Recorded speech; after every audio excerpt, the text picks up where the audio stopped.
Okay, we've got another CALMtown clock in, and today I'm very excited about the person that I'm about to interview. Been making waves in this lockdown period. Lots of people are very grateful to this man. So without me wanting to steal any thunder, can you introduce yourself? Let me know who you are and where you are right now. Okay, my name's Mark Whatley. I'm a primary school teacher at Stukeley Meadows in Huntingdon, and I live in St Ives. What has been your lockdown highlight so far? There's actually been a few. I mean, it's been amongst the horrible things that have been going on. There's been quite a lot of nice things as well. You know, there's been lots of situations with neighbours helping each other.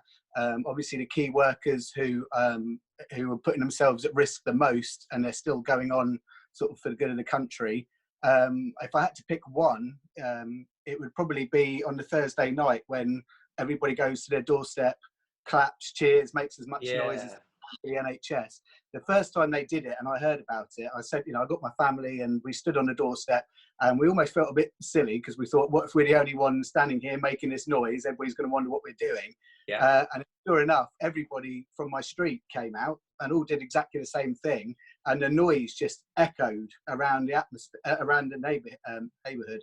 And the atmosphere was amazing. It really kind of felt good that although you were just staying at home and staying out of the way and they were doing all of the hard work, you could show your support.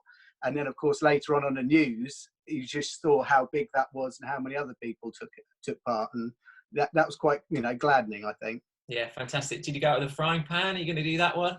We haven't done that yet. No, we might do that tonight. I think for a lot of people a highlight has been something that you've started and something that you've been a part of on Facebook especially. Do you want to tell us a little bit about that? Yeah, of course.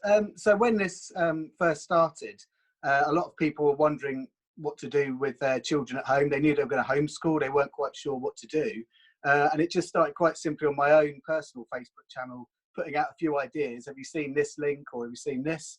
And then amazingly, some companies which normally charge for their services started saying, look, while this lockdown's on, this is now free. So again, I started sharing that and keep an eye on this. And there were resources which I use at school anyway, which I knew were good. And eventually there were so many, I thought I'm going to start annoying the people that don't need them. So I created one place, which is Mr. Whatley's Home Learning Ideas. And then I started to share them there. And then anybody who wanted them could scroll through. And then it's kind of snowballed a little bit. And people are now sending me ideas of things which they think might be useful. And then I'm posting those. But it's also become a little bit of a community where people are sharing their successes. And, you know, we made this today. This is amazing. This is how I did it. And yeah, it's kind of snowballed that way, which is... It's a fantastic idea, and I know that there are loads of parents that in St Ives are really grateful for what you've done. So, like, roughly how many people subscribed, following what you're doing? I think at the moment it's, I can't actually remember. I've not really been looking at the numbers. I think it's about 1,300 or 1,400. Wow, okay. Might be more than that. I'm not actually sure. Somebody else asked me that a little while ago. For me, it's not the numbers. I'm just trying to help, really. You know, I don't want it to be as big as it can be or whatever. If it was 30, I'd be happy if I could help that. But yeah, I think the last check was something like 1,300, I think. Wow, okay. And so people can find that on Facebook. Go to, so it's Mr. Whatley's Home Learning Ideas, yeah. Right, fantastic. So we're all subscribed in this house, so we're grateful to you. So even if we were just one of those 30, you know, we're really, really helpful. Particularly like the Taskmaster one. That's good, isn't it? Yes. Yeah, they're brilliant. Yeah, they're still going on Twitter as well. Yeah. It's funny. Fantastic. So it's been a funny time for everybody. The normal routine's gone out of the window. And one thing people are saying is if you can make a routine, that will really help. Have you got one? Yeah, I mean, straight away when it was the next working week and I was having to school my boys from home, the first thing I did on the Sunday was take my normal school timetable and alter it for my boys, because I think it'd be quite unsettling anyway, moving from a routine at school to suddenly, right, you're not going to school now. I think children actually do well in routines. I think they prefer routines. They like to know what's going on. They feel safer. So I took my school timetable and put some ideas in that, made sure I padded it with lots of fun, lots of breaks, lots of times, because they are still at home as well as being at school. So they had to kind of appreciate that as well. So we start with Joe Wicks usually in the morning. Yeah. Well, one morning, and then the next day when our muscles are screaming at us, it tends to be the cosmic yoga, and then we kind of alternate with that.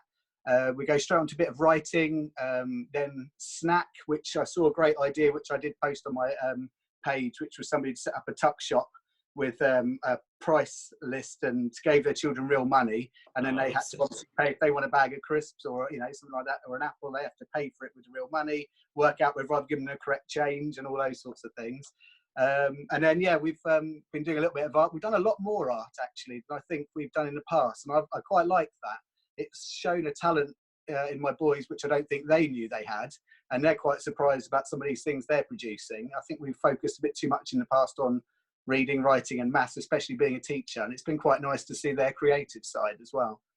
And then at the end I thought, if I've made this timetable, I put it on my Facebook page and said, look, if you need a timetable, you're not quite sure, here's one I've been doing, feel free to download it and change it and make it your own. So I think a few people took me up on that as well. Oh, that's great. You sound very well organised. I guess it is a bonus having a dad as a teacher sometimes, isn't it? It's not all bad. Yeah, that's right. You've talked about being a teacher. What's it like? What's your job like at the minute? So it's quite strange. I'm still going in regularly. Well, I say regularly, about twice a week, because obviously we're still teaching the children of the key workers who are there. We've got small classes, so roughly 10 or under, but we're having to keep everybody, children and adults, 2 meters apart as much as possible. We have to make sure we're regularly washing our hands, wiping down surfaces.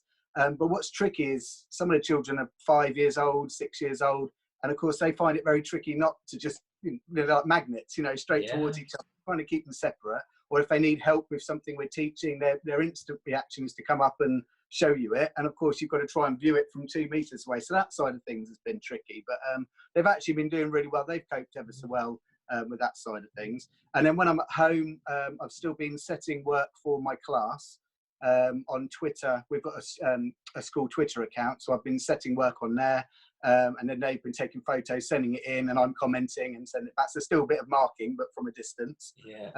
And also obviously running the Facebook page where some people have been, not just my school, but other people have been posting what they've been doing, and I've been commenting and doing that as well. So still managing to keep busy. So as well as all your the stuff you did on Facebook and the teaching, what's your top tip for parents that aren't teachers and are homeschooling? What would it be as a teacher to the parents that are trying to do their best at the minute?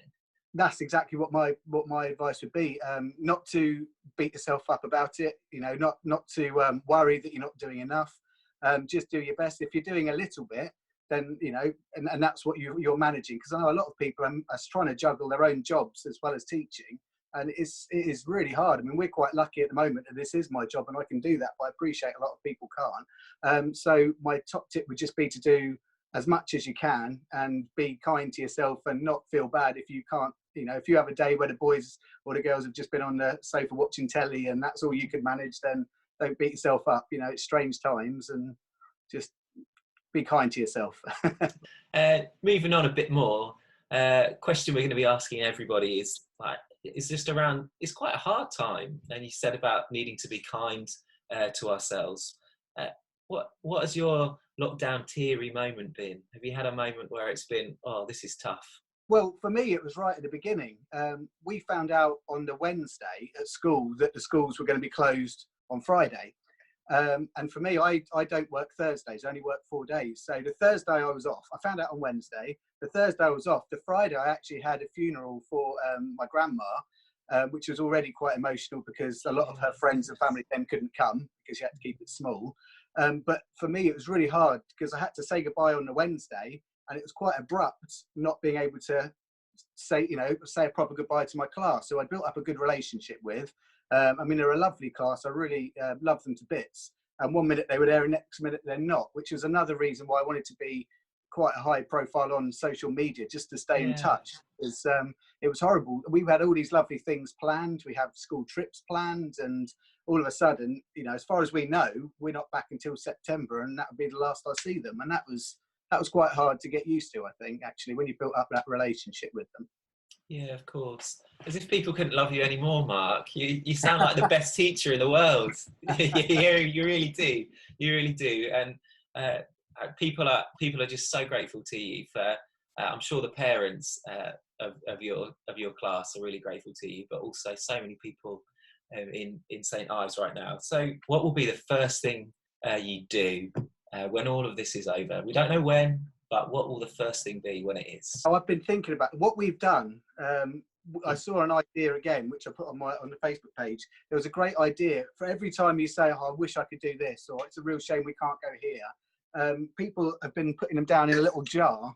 They've been writing them down and putting them in a little jar like this. Oh, fantastic. And then, yeah, when this is all over and you can find, you know, the lockdown's lifted, you've got almost like a bucket list of all, these are all the things we've been frustrated that we couldn't do. So I'm literally just going to pick out one of those, and if it's possible to do it there and then, we'll do it. There's things like, simple things like go to Nando's, go to the beach. The boys wrote down, give their grandparents a hug. There's also one in there which is to get the boys' hair cut, because they're starting to look a bit feral now, and they don't want us to cut their hair. There's plenty of tutorials I found on how to cut. I was quite lucky. I got mine cut just before, actually, and yeah, so I'm all right. But they're starting to look a bit crazy, so that might be one of them. Just go and get their hair cut so I can see their faces again. Fantastic. Well, it's been so good to talk to you. Is there anything else that you want to say to St Ives when this goes out? Any word of encouragement? You don't have to, but you know, there might be something. Just, you know, keep going, keep doing what you can, keep supporting the NHS, clapping on Thursdays, because I think that's really important. If that's all you can do is to go to your door and show your appreciation, I think it's really important that we do that. And stay home and stay safe. Oh, fantastic. Well, Mark, it's been a privilege to talk to you. Thank you again for all you're doing, for sparing time to be interviewed by a random man with long hair. So I'll get a haircut when I finish it. But when we're all allowed out, I'll get a haircut. But so good to talk to you, and keep on posting those great ideas, because we're all appreciating them. So have a good evening and enjoy shouting for the NHS. All yes, right. yeah, you too.